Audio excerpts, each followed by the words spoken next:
Hello everyone, welcome to Extra Bright of Valextra. This is our last conversation on the Extra Bright.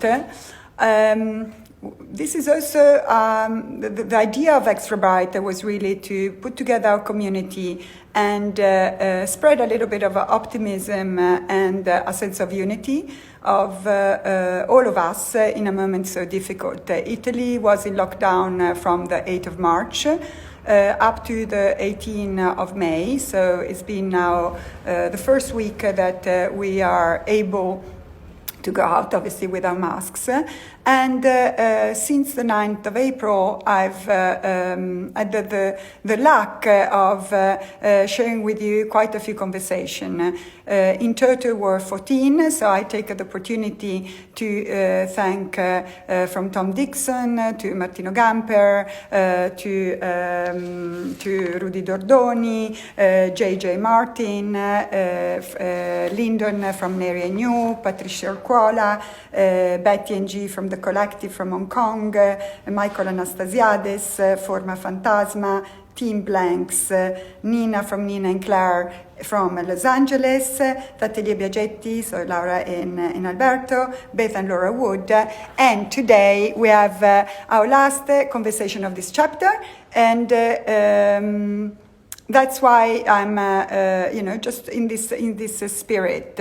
And is Luca Guadagnino, another super Italian, and I'm going to try to see if I can connect him. No, I can't connect him still, so let's see a minute. Here we go, and here we go. So see if we manage. So the idea is not necessarily to bombard Luca on cinema. Hello. Oh, che bello con gli occhiali! Yeah, non vedo più. Me too, but they put focus too low. I can't see anything. I have to do these things without. So, Luca, I was thanking a little bit everyone. This is the 14th conversation and the last one of Extra Bright. Because I like when things have a start, but have also kind of an ending. We started this free flow conversation when we were in lockdown, and now in Italy we have been released with conscience, so we have to be careful. So I thought that having you to kind of close the chapter to open another one was the best gift that we could give to ourselves and to the people that have followed us. Thank you so much. Thank you. Luca, so where have you passed this quarantine? I was traveling through Europe at the very beginning of March. I was going through Paris and London, and then I went to Lausanne, and it was already a sort of feeling or mood of closureness, so that I decided not to travel by flight, and I drove throughout Europe. I remember very distinctively those very long drives through Europe for days and days. And then when we come back to home, it was the 5th of March, already Milano was really seriously locked. Not locked, but closed. Mentally, we were already there. Yeah, but a lot of hotels and restaurants were already not working anymore. And I remember I was back home for a nick of time, and I was supposed to fly out to LA on the 6th. And it was possible to go there, but then I started to hear stories about people stranded in airport hotels to quarantine for 14 days. And my trip to LA was supposed to be only 2 days to meet 2 people. And so I canceled that. And then on the 8th, the lockdown started, and I was here, which is my apartment. Here's where? Milano. So Milano has become your new home. Why? I've been living in Milan in the last, I think, 4 years. Yeah. Why did you decide? Why did you choose Milan as your? I believe that probably there must be some sort of reincarnation issues here, because I came in Milan for the first time during my teenager years, I might have been 16. I grew up in Palermo. Actually, I grew up in Ethiopia, Addis Abeba. And then I moved to Italy at the age of 6, 7, and I grew up in Palermo, in Sicily. And my best friend of the high school was a very smart guy called Manfredi Romano, who is a great DJ right now. And Manfredi's family was half Palermo and half Milano. And in 1987, he asked me to join him for Christmas holidays here. And I will never forget when I came here, the second I put my feet on this ground, I had a very strong feeling of belonging. I felt then that this was a place where somehow I was reconnecting with some part of me.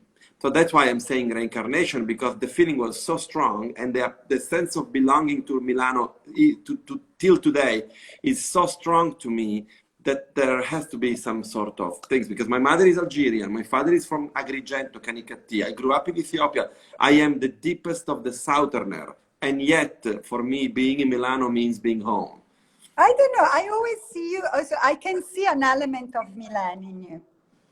When I met you, no, but I'm, you know, I've done a project called Extra Milano, because I do think that there is some magic of the city that is not necessarily immediately readable, but there's the sense of creativity mixed with a strong sense of purpose that makes it very resilient. And I don't know, I love the way that your work, but also the way that you think and you add in your life many things. But what do you think, when you say Milan really connected with you, what are the things that you are thinking about especially? What are the things that you... I think probably one of the aspects that I remember then that struck with me were a sort of direct brutality in the people, mixed with a sense of interest in the other. You know, in Palermo, there is this sense of hospitality that is wonderful, but at the same time, it's almost like a sense of theatrical. Hospitality comes at as a sort of behavioristical trait of the Palermo people. Where in Milano you can get a sense of harshness when you meet in the first place people, but at the same time these people, for me, with me at least, have been always very interested in me when I was a boy and in time. And so I found in that a sense of restraint from the Milanese, and at the same time a sense of empathy that it's very strong to me. Then there is the city, and the city is beautiful. The city is so incredibly powerful to me and to my aesthetic sense, let's say. Urbanistically, the many faces of this beautiful city are continuously endearing to me, whether it's the city center, which is constantly in movement, because you can go through the medieval Milan, to the Umbertine Milan, to the 20th century Milan, first half and then second half. But then there is the surrounding of it. I think Città Studi is one of my favorite places in the world, for instance. Very interesting. I think that walking in that area, watching those buildings, and then seeing the way the neighborhood works, which is, even if, you know, globalization and everything already morphed the identity of people, social media and stuff, you can still feel there is a sort of quintessential element of being Milanese that is very strongly expressed, particularly in neighborhoods like Città Studi. So it's constantly a sort of renovating itself in my sense of being here. And then there is another Milan, which is the Milan that I started to understand and know in time, particularly when I started to be here more, when I did my movie, I Am Love, and when I moved to live in here. And when I spent a lot of time with my then partner, Ferdinando Cito Filomarino, Milano opened his doors in a very discreet way and not in a very, let's say, immediate way. But then when you enter through those doors, through those gates, and I'm not talking necessarily about let's say, the elite or the entrance But it's of, but true. in It's a general, little bit close, but after when you when are you in enter, you they discover protect another you. Milan. There is the Milan within, which is a specific space that I tried to capture in I Am Love's title sequence when we show Milan under the snow through perspectives of this inside of Milan, which is amazing and always constantly shifting. So it's great. No, I love what you're saying because I've been also adopted by Milan, and every Where time are you from, Sarah? it's every part of the world. My mother's Australian. I changed. I've been in New York, in London, in Paris, but I feel really Italian, even if my life has been, and I'm very And proud. it can be said of me. Many people believe that I live in LA. I don't know why, or in New York, or in Rome, and I don't feel at the least belonging to Rome. And I don't live in America. I work a lot there, but I feel strongly Italian and definitely Milanese. And this I really love it because when I see your movies, I feel something Italian and it's poesia. How do you say? Poetry. A poetry that really connects. And many times I try to explain why I actually end up coming to Milan, and I love Milan, and I feel Milan is my city, and no one really understands. So thank you for sharing. It's like very, very similar to what I feel. And it's one thing that I would love to know: how does a city inspires you? How, I've read that for you space is very, very important, and the connection between the human being and the space is what creates also the dynamic. Can you just elaborate on this?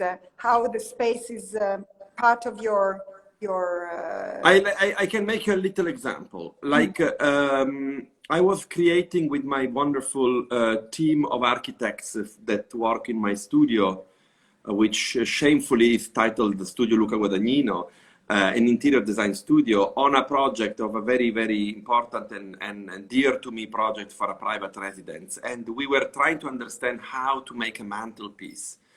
And because the entirety of this place was driven by the concept of an industrial place to be brought to life into a very welcoming family home with the DNA rooted in the modernist Italy, I wasn't able to understand what I wanted to do, and I didn't want to go for a direct reference, for instance, to Art Deco mantelpieces.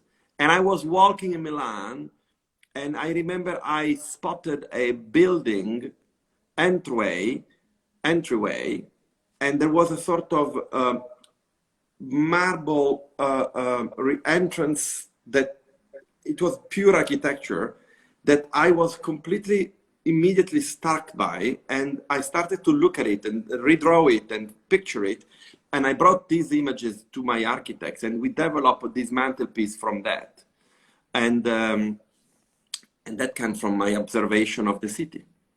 Have you ever, just not to make advertising because it is, have you ever seen this book of the Yeah, interview? I have it. I love it. That is one of the So books when you were that talking, it came to my mind. That is one of the books that is constantly given to me as a gift. I think I may have 3-4 copies.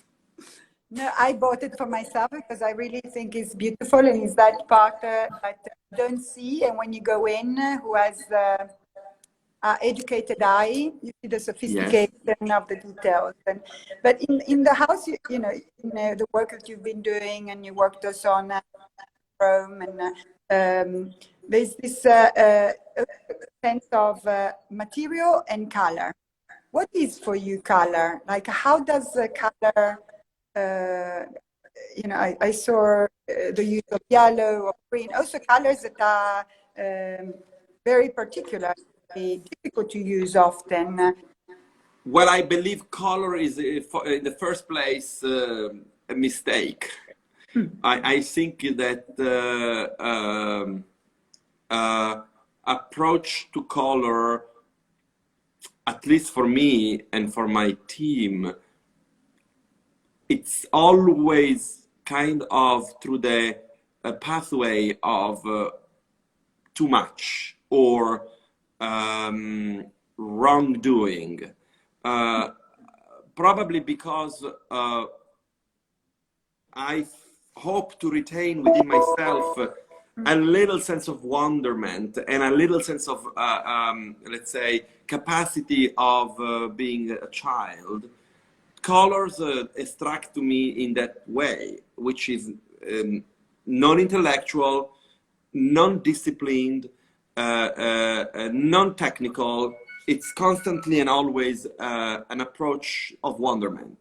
Then, after that first approach, you start to become rigorous and disciplined, and then you start to make choices, and that's the moment of the truth in a way.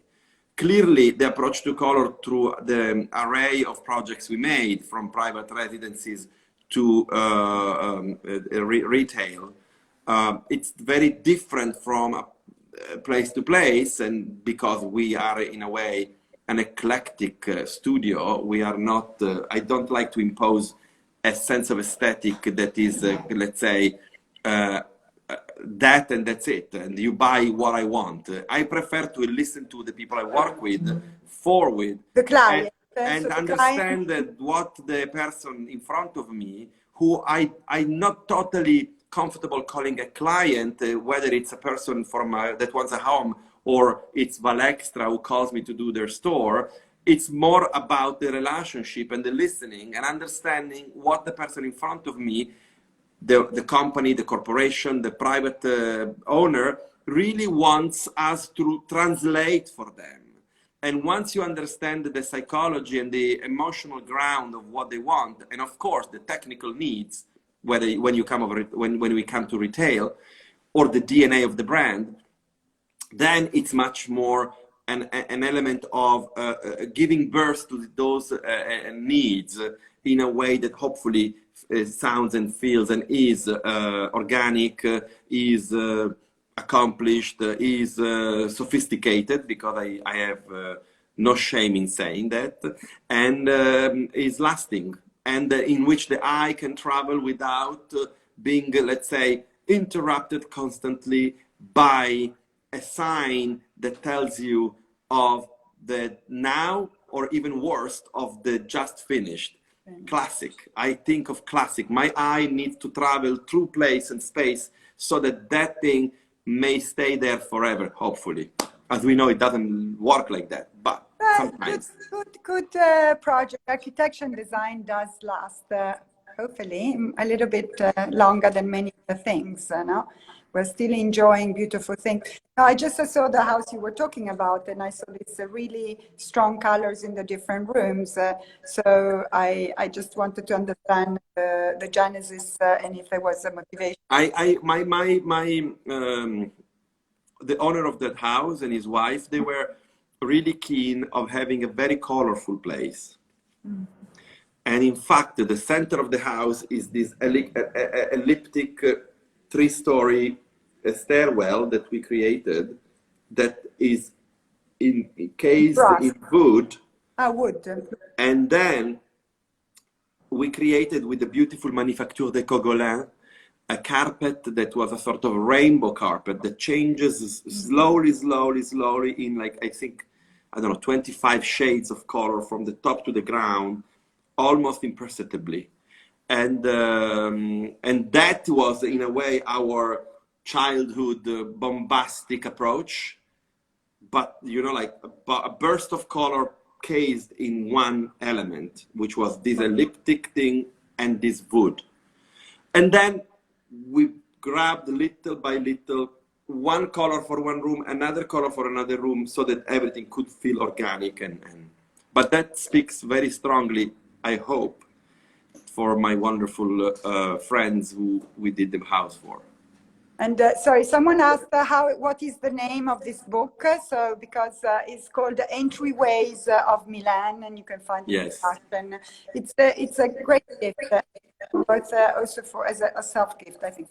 But going back to this sense of you know, creating how did you end up doing interior design in a moment where you're also working a lot in cinema? Because time is 24 hours or 7 days a week, so you're I think very I'm very fast. good, Sarah. You're very fast. I don't know if I'm good of many things, but I'm good at one. I'm good of organizing my time. No, you're good at many things. And I am very good in making people that work with me give their best. That I can say.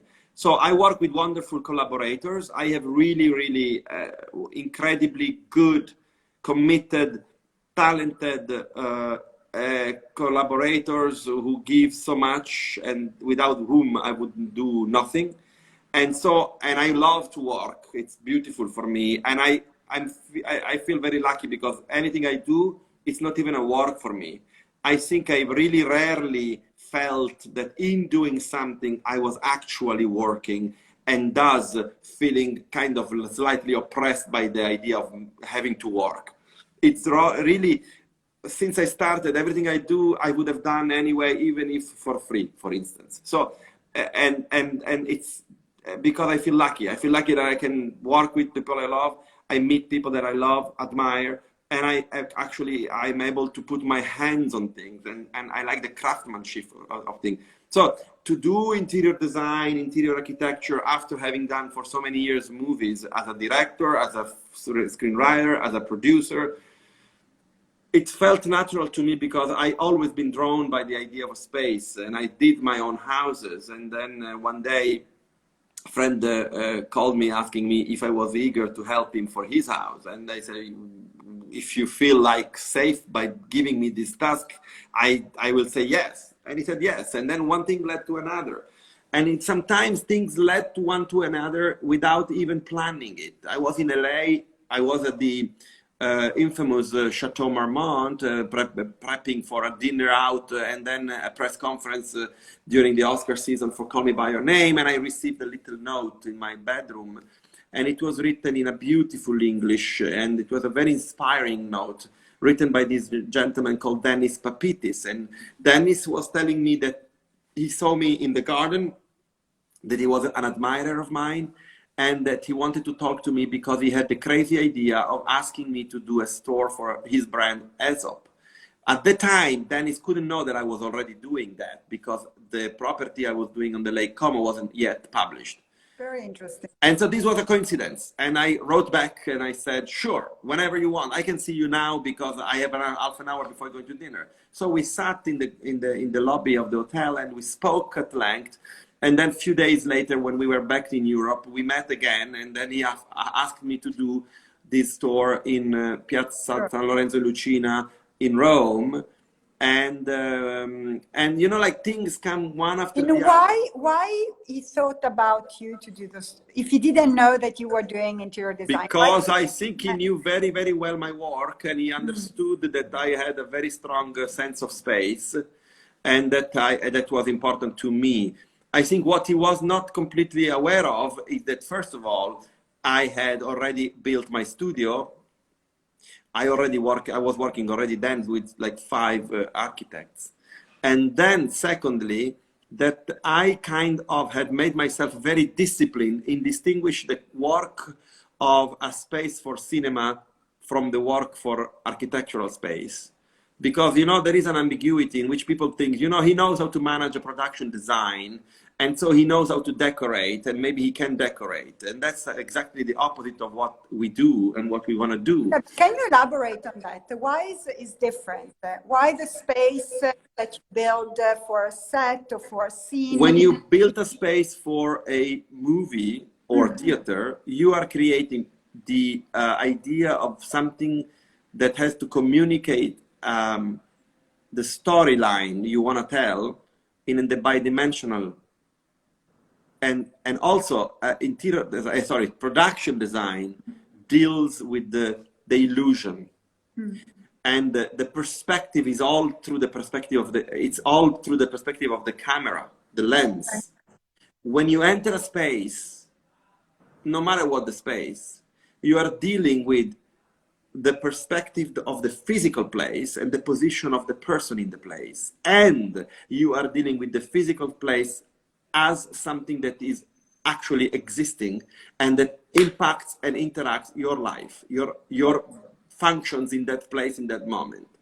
So this is completely different, because on the one hand, you are creating a bidimensional image that you are cheating, because you are creating, you are elaborating. I can make you believe that this place behind me is a nursery if I just add a board saying, with the sign of a hospital here, in this context where you are into an image. But if you come in my place, you will see a room where somebody put a board, but that you wouldn't see a nursery.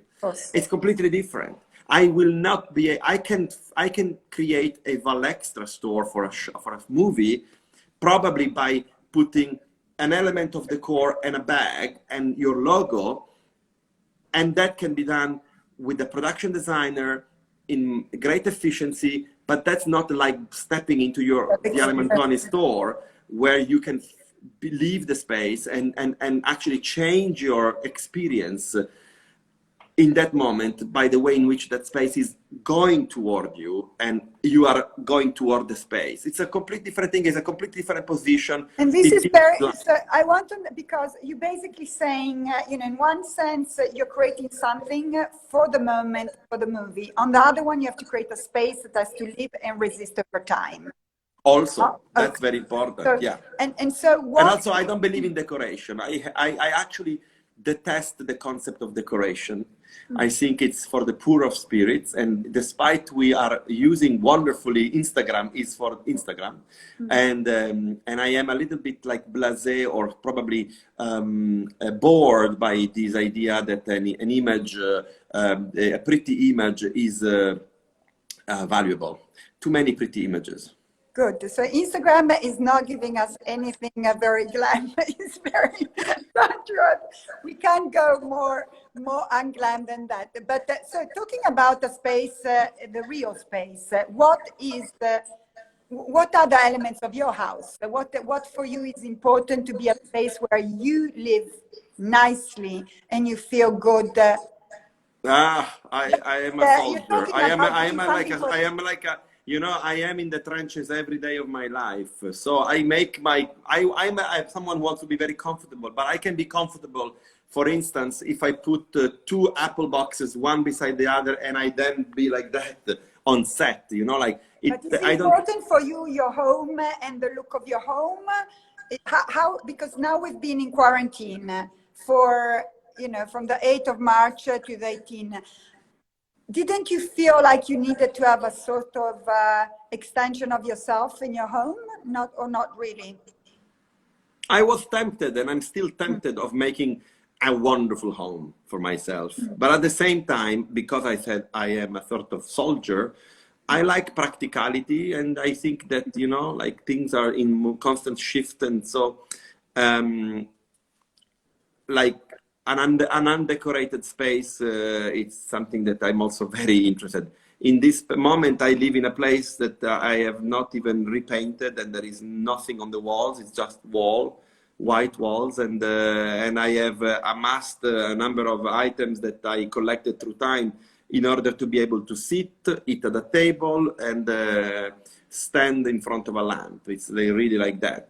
To be honest as well, because I am incapable of lies, unfortunately that's a defect of mine, I have bought a very beautiful villa in Piemonte that, because I love countryside, and that is something I am working a lot, but I already know myself. When it's going to be finished, probably I'm going to sell it. Lost interest. So, no, because I saw some photos of your house, the place where you were staying in Crema, and like a really quite impressive. So is it a reaction? And is this also, do you react? That was a very simple, that was a very simple approach, I must say. It was more about colors on the walls. Ferdinando Cito, my partner then, we were very interested in monochromatic big canvases, and there was this room, it was our living room, which was very high and large walls. It was a building of the 16th century, late 16th century, with this beautiful wall, the doors that were completely délabré. And what we decided to do was like to put just this very dark ink blue on the wall. And I think that made the room in a way. And then with Piero Castellini, the wonderful architect and dear friend and actor for me in I Am Love, he reproduced for me a piece of his great uncle Portaluppi, which is this very famous couch that has this kind of back side with all these dots. And in Burgundy, so Burgundy blue, boom, done. You don't need more. But you looked at me, I saw a picture and you looked perfect. It looked like the whole setting was done. It was bidimensional, but it convinced me a lot. So that is why I'm curious to see. So is this, do you feel in your journey that you counter-react to what you have done before? Is it a step-by-step? Is it a counter-reacting to what you've done? How do you see, how do your journey goes? Is there completely, meaning you do a movie of a certain kind and after you feel that you need something different, is a storytelling that goes in your mind, how your houses change, is a counter-reaction or not, or is not even important? Many times things that I do, they come to me. Many times I'm chosen by things. Many times, like Call Me By Your Name, and there are many fans that I'm reading. They all want to know a lot about. Yes. Maybe we can say something to them because I love all of them. They are really wonderful people. That they really. Luca, I promise you, I was not going to ask. I am doing it. I'm doing it because I'm so deeply grateful for the incredible love for this movie. But when I did Call Me By Your Name, the truth of the matter is that I really didn't want to do it. I was working as a producer for many years with my friends Peter Spears, Marco Morabito, and then we tried to make it with many filmmakers, many, some Taylor Wood and Gabriele Muccino. There was a moment in which we discussed doing the movie with a fashion designer even, and then we tried with James Ivory, and all these possibilities, they never were really gripping. There was no way in which people were giving us money for that version, apart from Gabriele, who didn't want to do it eventually. And so because we were working on this movie for like at least 7 years, and then my producer's partner said, please, can you do it?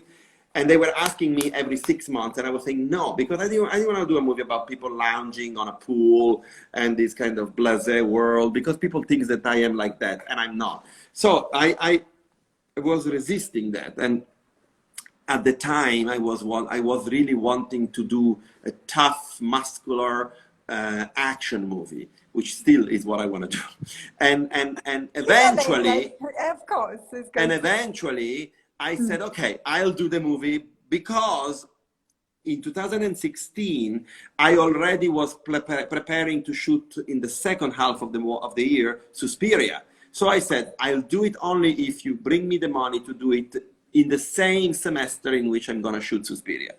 And so that's how I made it. So I was chosen by the movie, and I feel the movie, it's very personal now. I see Call Me By Your Name as something that very connected with me as a movie, let alone the fact that the experience of making the movie, the people I did the movie with, the actors I directed, all of these are elements that are now completely imbued in my life. But you know, just to say that it's not that you are sitting on a couch and you're saying, I want to do this now. It never worked like that. And once I realized that it's never going to work like that, that always you let people think, you let things happen to you instead of wanting to forge and control things, that is when you are able to relax, enjoy the moment, and maybe succeed. It seems to me But if that I could now choose, you're I would do a store good. for Valextra. I have to say shamefully.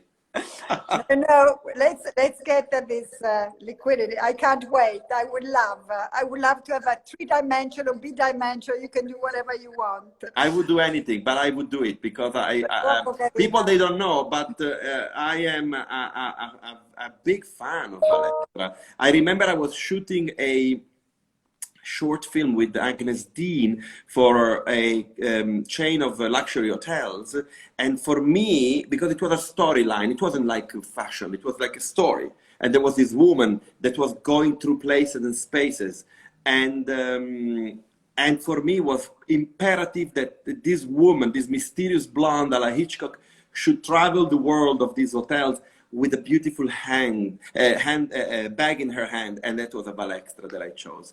And that tells you guys that because you're very formalistic. I like the formality of Valextra very, very much, and the determination. No one understands what we're trying to do, so I had to explain us extra bright. They tell me that we are a little bit too intellectual.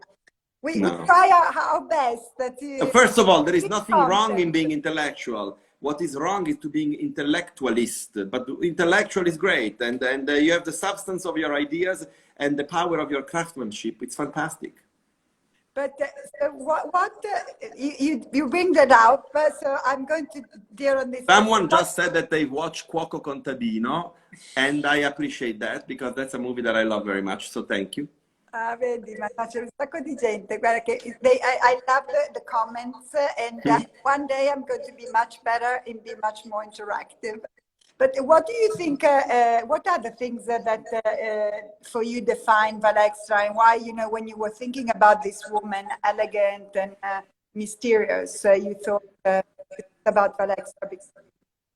What is? I think Valextra is very erotic. I think there is something very erotic about your beautiful items because it's complete. There is a structure to your pieces that is very strong and very controlled, but at the same time, the quality of your leather and the color choice, it tells you of a quirkiness and a surprise that can happen once you open this structure. So it really reminds me of Alfred Hitchcock's films, for instance. Like if I have to match Valextra to a movie, I would say it's like Marnie.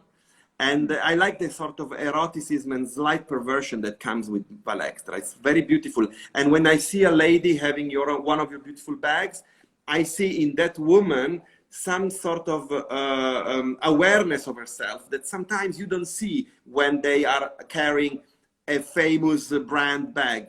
Sometimes you carry something like a bag only because you need to belong, you need to show off, you need to show that you have wealth. But when you choose a piece of Valextra, it's very specific and it's very significant, the choice, and defines the person with that in a stronger way than someone holding an it bag from someone down the road from you. Without putting names. Great. This is amazing, very interesting. I actually never thought about this point, so I am going to think about it a little bit more, because I definitely feel the constraint element of the rigidity, and I do feel that this is a brand where we all put a lot of ourselves aside. So when they say, oh, it's too constrained, you start doubting about yourself. It's an interesting point. But going back to instead, what about the people, no? And what are elements that really interest you in people and in character? About how much you feel, you know, the friendships that you have built with the movies or coming in the city. It seems that the people and friendship is really important for you. For sure, yeah, of course. I worship friendship, and that I can say it. But you should ask my friends that are few and long lasting. And I'm interested in people because But the vulnerability of it, the strength of it, the complexity, what is the part that interests about people? Until a Or certain age, character? I was very interested in the vulnerability of people. Sometimes probably for a sense of control over them, I must say. Because, you know, like when you're a filmmaker, you're also somehow someone who manipulates people. And I was a bit scared by that kind of tendency I had. So I started to try to understand how to approach the vulnerability of people, not for my capacity of manipulation, but more for my capacity of opening my own vulnerabilities to the people. And when I did that, that was really enlightening and in a way much more rewarding than the petty manipulation of people, you know. Even on the movie set. Like that's why I hope my actors liked me very much, because I never cheat with them. I'm very direct and I'm very open to them so that I can get from them some sort of truths. And that's why I feel within the parameter of an everyday life and what I do, that it's so important that I am accessible to the people I meet and to the people I work with or to the people I become friends with. There is not a great let's say, reward in being guarded and in being somehow in the position of power toward the other. Not really. Luca, do you think that this period that has given us a moment to rethink, or at least put us in a bubble, like Fisher Kola was saying, is going to affect how we are going to approach the world on many parts? That's a question that is too complicated to answer. I'm not a philosopher and I'm not an anthropologist or a sociologist, so I don't know how to answer this question. It's a too complex question. What I can say is this. The pandemic and the lockdown that started in China, moved to Italy, and then basically spread all over the world, has been coming with a high toll for the psyche of people, the most important aspect of it for the workers, very significant. I mean, for my business, the business of cinema, that's very, very severe. But also I'm thinking of everything that deals with the reception, restaurants, hotels. That's super difficult. I have very dear friends that are in the high-end cuisine. That's difficult for them. It's complicated. And these people, they are working already at a sort of like almost not gaining anything to give you the excellence. And when you eat in a great restaurant, don't think that people will pay you big bills and then the chef is going to be rich. That's not what happens. When you go into a great restaurant, in order to give you that experience, they are going to put so much effort, including economical effort, that it's only for the art of it. I know incredibly talented young chefs who spend their life in the kitchens, really living with 1,250 euros a month and working 19 hours a day to give you those masterpieces that develop knowledge. And for that reason, this pandemic is very difficult, because all these workers who are also artists are put in a very difficult position. Now, we must say that this is not the first time that a planet or a vast part of the planet undergoes a problematic situation that it really shatters our normal idea of interaction and social life. For instance, nearby us, it has been years that in Syria there is a terrifying war that has shattered the way in which society lives there. But if you think of the World War II, 4 or 5 years of destruction. So I think that we'll find a way to resurface. Many people will start again with the same way of being, probably the majority. Many things will change. Many people will exploit this opportunity for the worst, and some people will exploit for the best. So we have to see. I don't know. I would say I hope, the most important thing is to think. no, I'm a little bit, I don't know, I like to see it on an optimistic way. I hope that this is a period that has given us a moment to reset our priorities. Just the fact of not having to run around and staying put, just the physicality of it. The physicality is problematic because, you know, like I'm a touchy person and I can't hug people. That's bad. That's true. But, you know, I have two little kids and I've been spending a lot of time away, and suddenly I realize what a shame. Now, it's a very silly little thing, but in reality, it's ginormous. It's priority in life. And I don't know, I hope instead we have had time, or at least we had the chance to think. I think there's a lot of bad things coming out of this, especially, yeah, the health element, people dying, but the economical part is going to be incredibly painful, incredibly painful.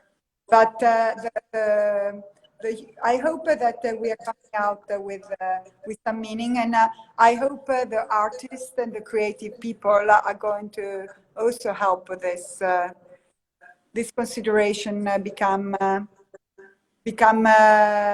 not to be forgotten, because I think the economic element and the machine of business is going to lead us to just move on and make money go. I think it's the role of artists to instead emphasize this. But anyway, this is really my hope. So what has been the first thing that you have done when lockdown you could go out and do things? What is your, when they said, okay, you can go out, and is there something that you felt that was important for you to do as a symbol or something? Or not really? I'm thinking, I've been Not really. most of the time home, and after because I mean, I shot a little short film about the lockdown, but I decided to shoot it not in my house, but actually going to meet people that were in lockdowns in their own houses from my upbringing. So I traveled Italy and I went to Sicily. So that was a sort of watershed moment. So you maybe were in a different place than a lot of you managed to somehow see it also from your lens. Yeah, but I'm a little bit like, you know, when you break a leg and you have a cast and then you take the cast off. I think we are all really tentative of how we move through space and what we really want to do. It's a very strange impossibility of movement moment, let's say. And I'm restless because I want to do things. So what you were saying at the beginning, that you were traveling with the car instead of the plane. What is the experience that came out from that? There's a slowness and I love it because, you know, when you are in a car, you can work a lot, you can listen to music a lot. I want to ask Dennis why he's swearing God, by the way. He keeps going. Traveling in the car is something that I enjoy very much. I love to travel by car. I sleep, I think. So you travel by yourself or you travel with someone? By myself sometimes and with someone by sometimes. And you listen, is music part of your life or it's an accessory? No, it's strongly part of my life, music, because of my mindset, my interest, my work. Yeah. And so what you are saying is like, how is going to be your new, you know, now we are hopefully going back to some level of normality or new normality. So what is Luca Guadagnino's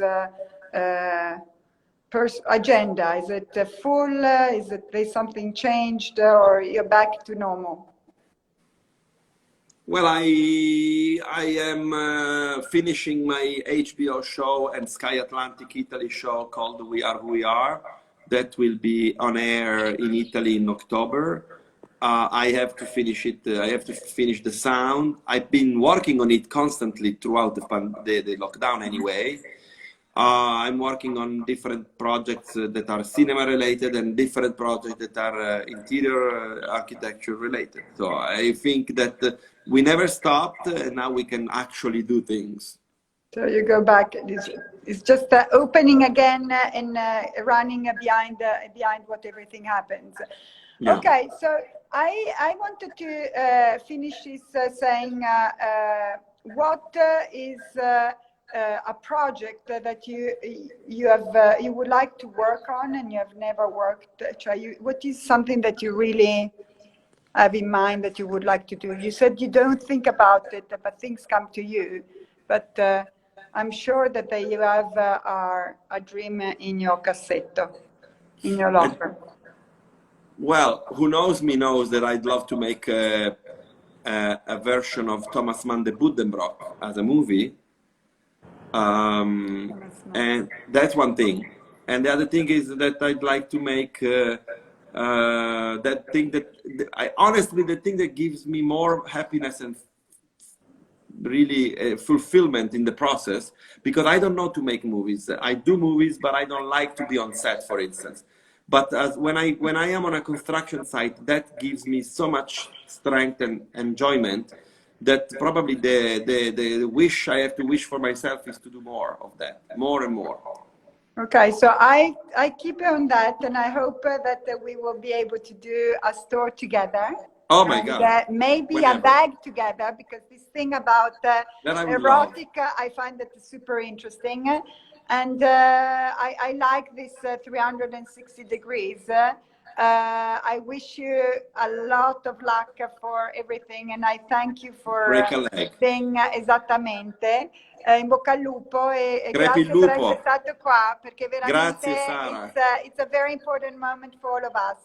Grazie mille, ciao Luca, un abbraccione, a prestissimo, ciao.